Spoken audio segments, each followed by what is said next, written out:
মাটির গহনাটা বানাইতে বই আর কি মুই দেখতেছি যে ফেসবুকে স্ক্রল করতে করতে দেখি যে বুবলি আপু আর হইলো কি জানি শাকিব খান, আমাকে সুপারস্টার শাকিব খান, উনি আর ওনার সন্তান নিয়ে এই যে ঘুরতে গেছে। এখন লেখছে, ক্যাপশনে লেখছে বুবলি আপা ঘুরতে যাইয়া খুশির ঠেলা, মানে শাকিব খান ওনারে ঘুরতে লইয়া গেছে, এই খুশির ঠেলায় নাকি পায়জামাই করতে ভুলে গেছে।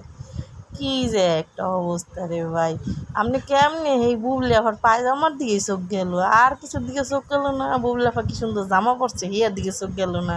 বুবলি আবার কত কিছু পরছে, হেয়ার দিকে চোখ গেল না? শাকিব খান যে সুপার স্টার, হে যে কত সুন্দর দেখা যায়, হে দিকে আপনার চোখ গেল না? গেল কোন দিকে চোখ? আপনার চোখ গেল বুবলি আবার খুশির ঠেলায় পায়জামাই পরেনি, হেয়ার দিকে চোখ গেল। আরে মানুষজন কি যে কইতে পারে, তিলেরে তাল তালেরে তিল কেমনে যে বানাইতে পারে।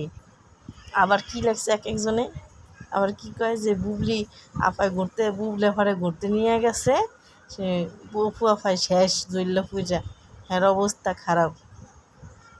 আবার কয়দিন পরে উনি এই শাকিব খান কয় যে এই কি জানি কয় বুবলির লগে আর কোনো সম্পর্ক নেই, আবার দেখি ঘুরতেও যায়, তাও আবার পায়জামাও সারা। কি একটা অবস্থা রে ভাই, আমি তো দেখা হাসবো না কানবো কিছুই বুঝতেছি না, কি একটা অবস্থা।